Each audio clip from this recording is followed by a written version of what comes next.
Hi, I'm Tarina Lee. Welcome to MGig. On this show, we'll talk to vocalist Dellacoma Rio. Suzi Q joins me to share some exciting news, and Matt Ryan will pop in later. Up first, recently I spoke to Smooth FM producer Lauran Saylor. Hi Lauren, thanks for joining me. Tarina, thank you so much. It's lovely to be here at the Alex Theatre. Yeah, it's a great space, isn't it? Yeah. And how have you been? Really good, fast-paced, on my toes. I haven't stopped. No. And I think for a lot of people they have stopped, for a lot they haven't. And for essential workers or people that are doing their normal routine, there hasn't been that stopping. They haven't got the pause. That's it, no pause buttons. So for me, it's been go, go, go. Yep. Yeah. And you're working on the breakfast show Smooth FM. Yeah. How is that? How did that sort of look before this whole lockdown business for you? For us, 2020 was going to be an absolutely jam-packed year. So the amount of artists that were coming to town, concerts, things that were happening within Melbourne that Smooth would reflect, working on the More Music Breakfast show, there was so much lined up. As soon as May 15 hit, so we had Robbie Williams out here for World Tour Melbourne. Got to meet Robbie Williams, which was so exciting. Snuck that in before, thanks. Before you had to fly back. Yeah. But he was saying right up until, unless they say I cannot play, I will be here in Melbourne. Committed. Yeah, right up until the last minute. And Dan Andrews said, no F1, no World Tour Melbourne. There was one other, New Order was here as well. There was one other big event that weekend on, March 15, and they said, no, everything's cancelled. So it was from that March 15 date that we really went, okay, the slate is wiped. What is the story in everyone's lives and what's going on and how can we reflect that in radio? How does that then change what the radio landscape and how the listening changes as well? Yeah. And so for us, it really has been adapting, looking ahead to things. And we're very lucky in radio that we can adapt and change, I suppose, a little bit quicker than possibly TV or print or different mediums. Radio's been really proactive in the way that we've been able to jump on. Still been hard, but being able to jump on, Yeah, awesome. And how has it changed, like even just at the studio for you guys during lockdown? Like obviously you've got somewhat of a fresh start there. Yeah. And sort of a lot of unknowns, but it's adaptable. How's it changed at the studio for yourselves? And very early in the piece, our Sydney station, Smooth, Richard Wilkins was diagnosed positive with COVID-19. So he was one of the first to be diagnosed with COVID-19. And so the effects came in really quickly for us on how to adapt and change. What that meant was everyone who was non-essential to the on-air operation of the station went and worked from home. So it was technology working on getting them set up. So around about 100 of the 120 that work within the Smooth FM and Nova studios and the offices were working from home. Yeah. So at any given time, there's a maximum of around about 20 people in the studios. For us at Smooth, it's myself, my host Mike Perso, and our newsreader Jennifer Hansen. So there's three of us. We'll have our morning announcer and backup news and myself. So there's sort of, 5, 6 at any one time, keeping our 1.5 metre distance, temperature checks on the way in, hand sanitizer at every single point, the whole shebang. Yeah. And it's so important because for us, that's such a sacred space. You know, it's the best broadcasting equipment available. You can do it at home, but it's just, it doesn't have that same feel. And especially seeing your co-hosts, seeing my colleagues, being able to share that experience together. It's been fabulous but weird at the same time because everyone else is working from home. My day has essentially been the same. I wake up at 4 o'clock in the morning, I go into the studio, I see Mike and Jen, I see our other hosts. We organise and get everything ready for the show each day. And so the day-to-day hasn't changed.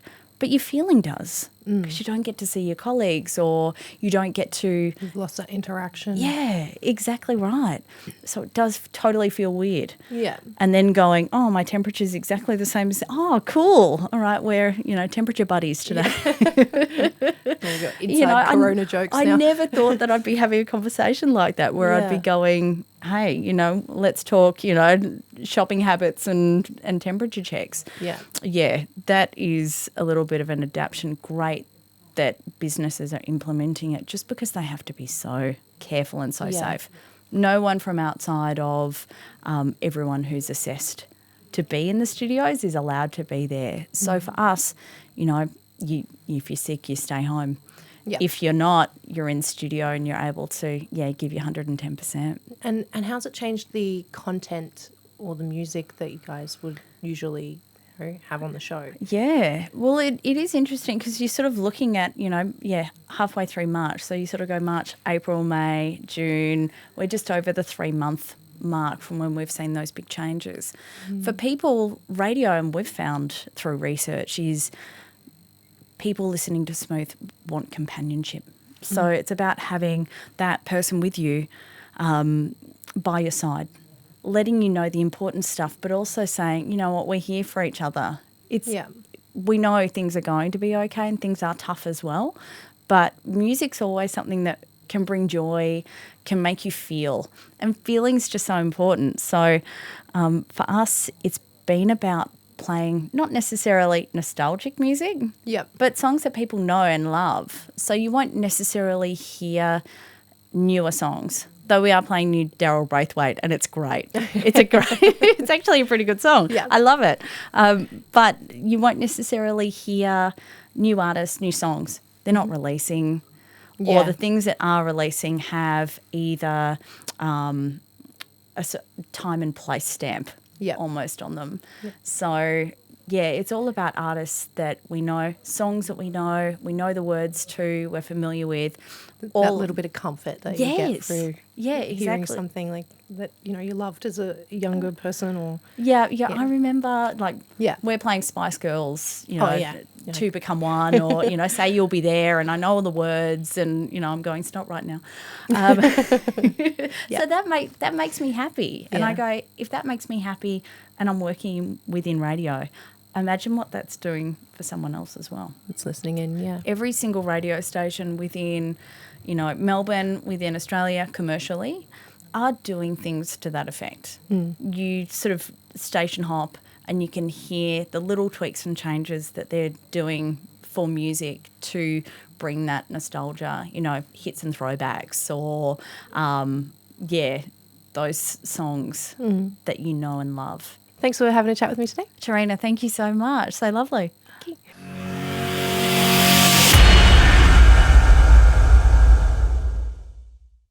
Suzi joins me today. How you going? I'm great. A little bit tired. It's been a very, very big weekend and a few weeks.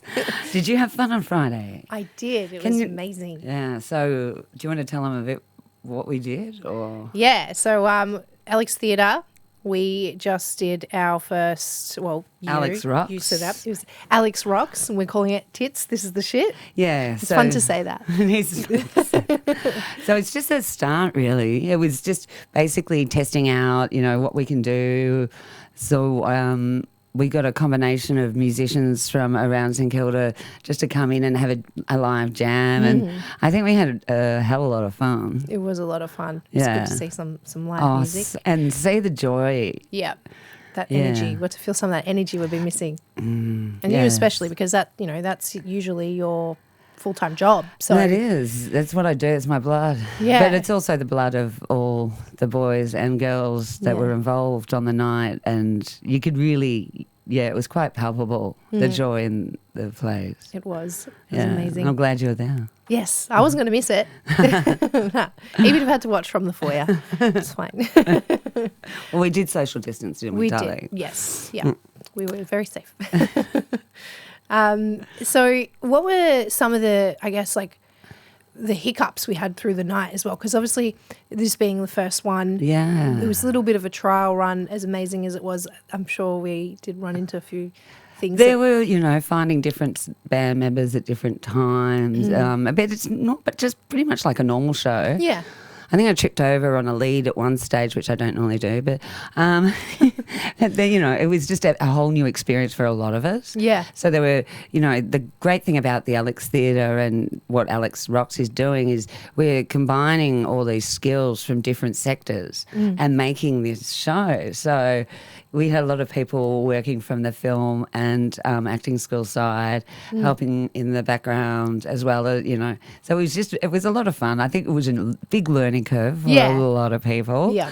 But yeah, I'm still, as you can see, still smiling. Yes. And hopefully there'll be many more of those. Absolutely. We're planning our next one very soon. And when I mean soon, it will be soon because I know that things have become a lot more serious in the last few days. I also know that the joy music brings to people. So if we are the band that plays as the Titanic goes down, I'm happy. Yeah. I'll do that. I'll go down with the ship. Yeah. Obviously, with the Alex Theatre and Alex Rocks, what is the plan? What's the future plans? So the future plans is it's a very high priority for me to elevate live music in Melbourne, not just St Kilda. It's a state by state, country by country thing now. Yeah. So the Alex Theatre has given us this great opportunity in multiple spaces to explore. So Friday was a test run just to see what we could do. Hopefully, in the next week or two, we'll put on another big show. And there's opportunities here for bands to record videos.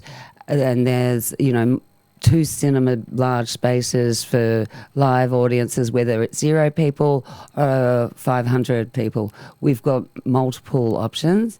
The Alex Theatre, I can't say enough for them. Yeah. And big thank you to the Alex Theatre. It's basically some ways for all my musicians and myself and yourself to come and explore and create and meet different genres. So I am working with actors and I am working, with film people, and it's quite so it's just serendipity, really. Obviously the venues that I was working with aren't able to put on live music at the moment. So luckily I've found not a little place, but a rather big place to put on a lot of live music. A good outlet to have. It's a massive space. So I know we've got so much of, and it's an opportunity. It's not just for me or you or the whatever. It's a space that's open to everyone because we can do everything from major acts down to rehearsals, things like that. Like it's just a space that you and that's over the entertainment sector. That's not just music, exactly for all parts of the entertainment sector, be it even a painter. I mean, it doesn't matter. I want this to be the arts hub of St Kilda, and I really think there's so much potential in the space. Yeah, that I'm willing. Yeah. It's getting there. It's getting there. Well, we do one show. Yes. Tits. Which is a good start. Tits. This is the shit. Just wanted to say it again. Oh, thanks for joining me and having a chat about the Alex It's been Rocks. my pleasure. It's been a very fun and long weekend, Serena. And there'll be plenty more. No doubt.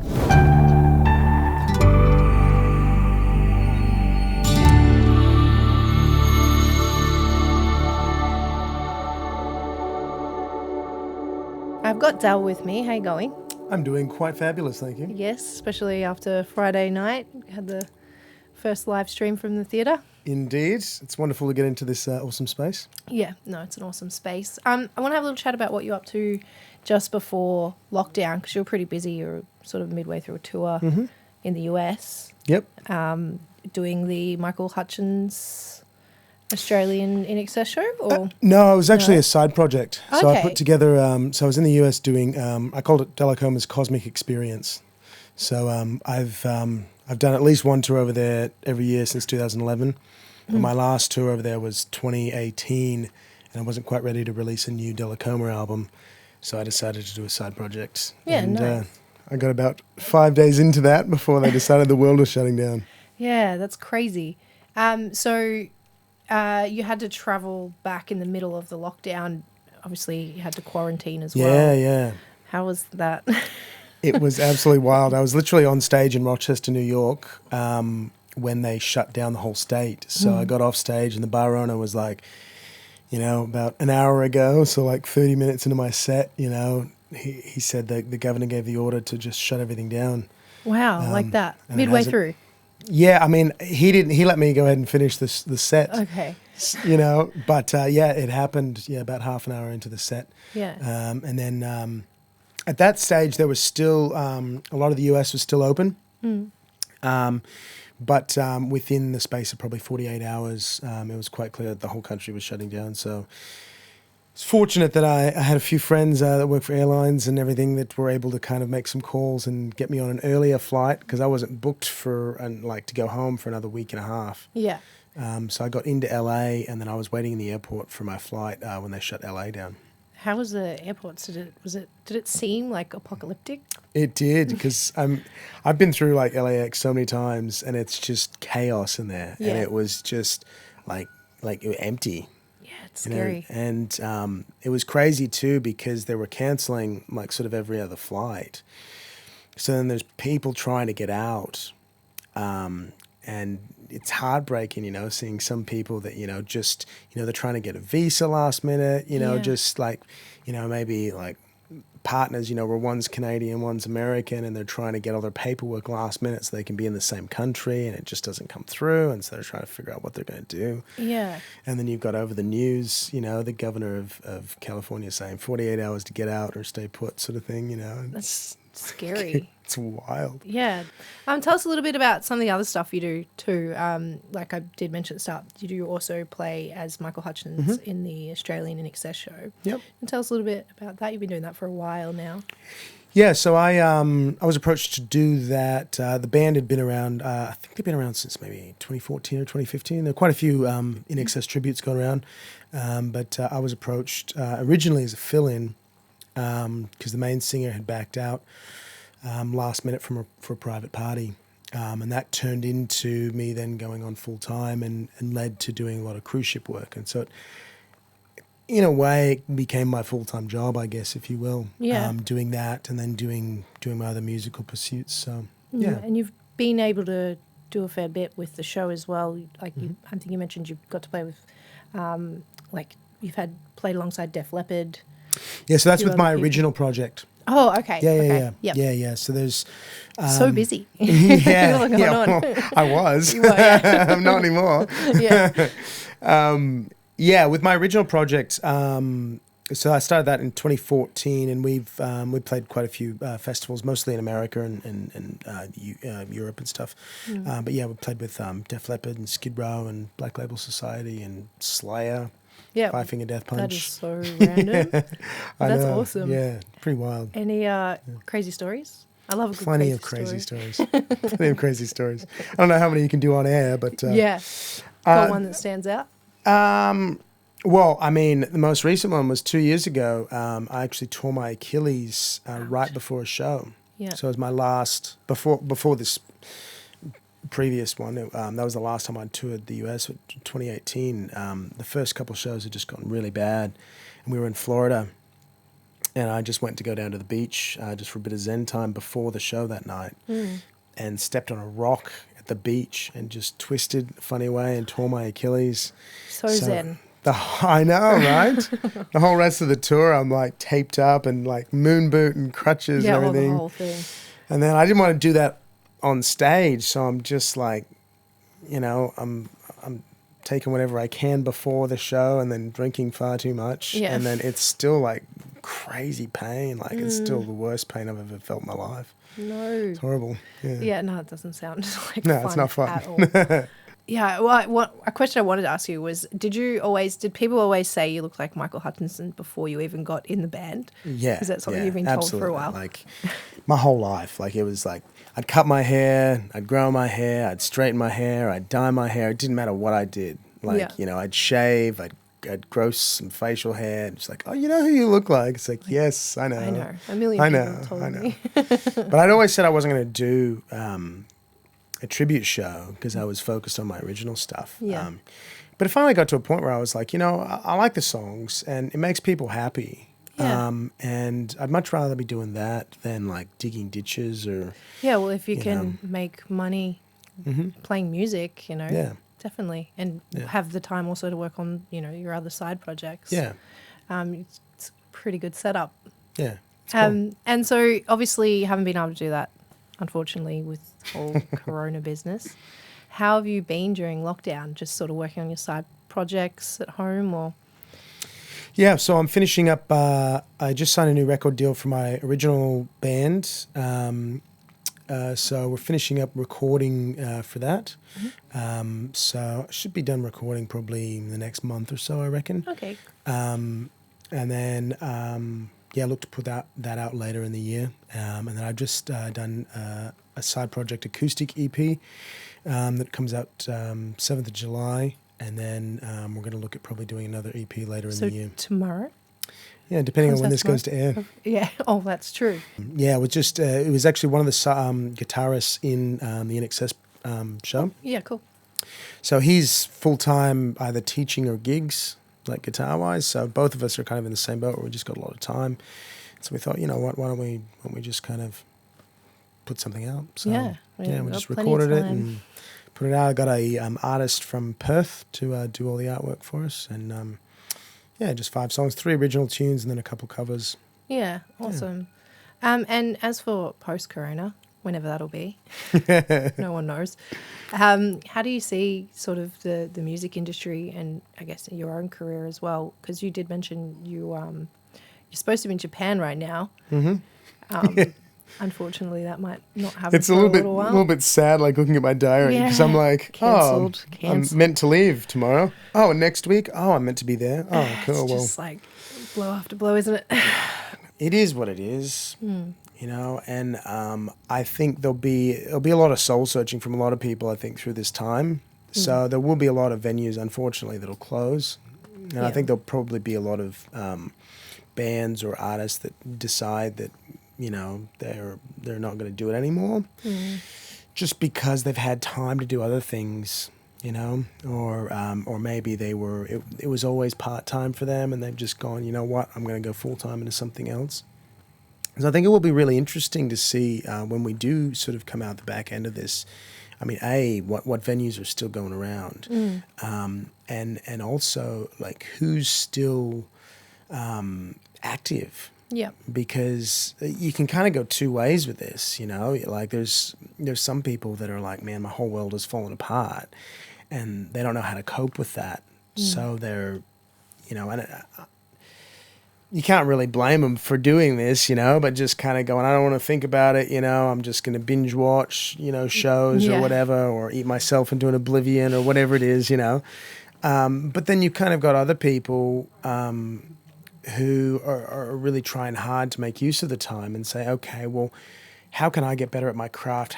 How can I make new content so that when we come out of the back end of this, I'm actually ready to hit it with, with all guns blazing. Yeah. So I think it'll be interesting to see how all of that comes about, because I mean, man, Cirque du Soleil, is going bankrupt. Broadway's shut down till next year. So it's really, it's hit every sector. Yeah. But the entertainment and travel, I think, has been probably the hardest hit of everything. Yeah. Do you have any sort of things you'd like to get into once things are sort of normal, whatever that is, in terms of your music? I'm just looking forward to traveling. Yeah. I legitimately love traveling. Yeah. And you're ready to travel. And I know. So, yeah. So, I'm looking forward to that. This playing here, that was the first time that I've played in front of people. And it's literally just, your tech crew, really. But that's the first time I've played in front of people that are actually in the same room as me. Yeah. Since I got off stage in Rochester, New York in March. And that's like wild to me, because my history, I was doing the acting thing in LA back in the early 2000s. And then when I gave that up, I moved back to Sydney and I kind of got out of entertainment for a couple of years. But once I got back into it in 2008, the longest I've gone until now in between like live shows was the longest was like 3.5 or 4 months, you know, and we're on that now. Yeah. And that's just like, and that was one song, Yeah. you know, Yeah. like, so for me, it's been, just a head trip. It's kind of. Friday was great. You were amazing. And Thank you. Hopefully that'll continue. Get you back It's a lot on. of fun. I mean, I'm not counting my chickens before they're hatched. I'm grateful for any live opportunity where people have gone like, "Oh, are you planning?" I'm like, I'm not planning anything at the moment. Yeah, I'm just waiting to see how things play out. But yeah, I can't wait to get back on stage, and hopefully, you know, if things start opening up, you know, I'll be able to do a launch of the album, you know, towards the end of the year, which will be cool. Yeah. Oh, thanks for joining me for a chat. Absolutely. Thank you for having me.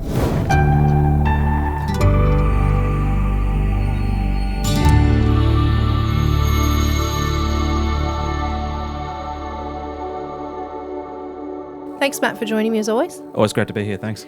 How was your weekend? I heard the Dogs Bar, they had another weekend of sort of successful shows.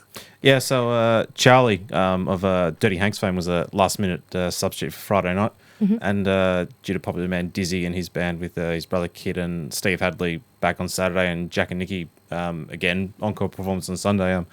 I think Charlie sold pretty well considering it was a literally they announced it on the day. Yeah. And the other two are sold out. So they said to be moving tickets, which is good. And Nice. I got a spot to see Davey Lane on Sunday, so that'll be exciting. Yeah, cool. So they because the previous one they sold out with obviously the rule is now you can only have 20 patrons at the moment. And they've done another sellout weekend mostly as well. Pretty much, yeah. So, it's finally I get to see a gig and people are coming out, which is good, and spending money, so Yeah. which we need for venues. So Well, it all helps, doesn't it? Just a little bit Yeah. even. It's great that the Dogs Bar have been able to put on, you know, some shows considering the restraints at the moment. But did you hear about the Save Our Scene petition that obviously I think everyone's sort of seen that popping up, a lot of venues were sharing it, that they put to the state, and they've just been granted $15 million to try and help these venues at the moment. yeah, I did see that. Yeah, which is amazing. Supposed to cover venues that fit sort of 50 to 1,200 patrons. Obviously, it's not really, we can't do that at the moment, but keeping them alive. Yeah, and I mean, obviously, we just don't know where this is going to go and when we can actually see a gig where we actually have a beer and stand next to each other. So it's a help. I don't know how big a help or how long it will last, but I guess just anything is good at this point because we've already lost a few places already, or some are up in the market. So hopefully, the ones that are still in the owner's hands or the landlord's hands, they can keep them going for a little bit. Because some places like the Tote and the Old Bar are just shut altogether. Like you can't even have a meal or. Yeah, you can't. Yeah. Yeah, so those are the places that really need the money right now, and the Tote started GoFundMe recently, so Yeah, I Yeah. did see that too. Yeah, So, I think I shared that. yeah, so I mean I don't know how long, but I guess anything's good at this point, so hopefully it will just be sustainable and they can open their doors hopefully sooner than later. Yeah, and I hope that this money that they've sort of granted reaches those venues, those smaller ones too, that need that help at the moment. Yeah, I mean it's not the chain pubs that need the money; it's really the smaller pubs that are really just I suppose mum and pop operations that sort of really just go by week. So and I mean them being closed for a week would be brutal, let alone how long it's been already. So Yeah, it was like 4 months. I've lost count now. yeah, so, It's like, like you see in the movies when people are counting their days in jail. It's like, or chalkboard or something. yeah. But I did get to see some live music on Friday too. Wasn't at the Dogs Bar, but obviously here with Alex Rocks, which was amazing. So Yeah, sounds like a good success. Suzi at the front was saying it all went well. yeah, no, it all went well. Just to it's the beginning of many, hopefully. Yeah, look forward to it. Yeah. Look for the next one. Yes, we'll get you on. You have to do some vox pops Okay. under pressure. Thanks for joining me, Matt, as always. Thanks, Tarina. Always a pleasure. And that's all we have for this week. So if you want to get in contact with us, you can send us an email at ideas@studioemedia.com.au. Thanks for watching. See you next time.